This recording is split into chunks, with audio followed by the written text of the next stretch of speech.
repartir les joguines per a totes les cases.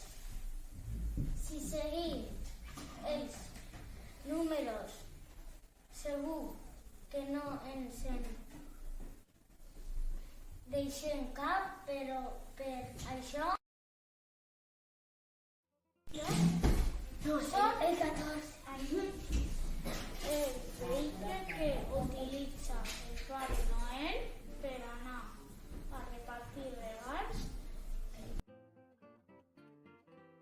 es fan entre la família, amics i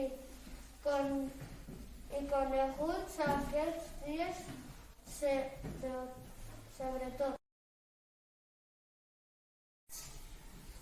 Típics de Nadal que es fa amb cigrons, carn d'olla, fideus i moltes coses més. La segona lletra de la caseta número 6, que no tenen res a veure amb la vocabulari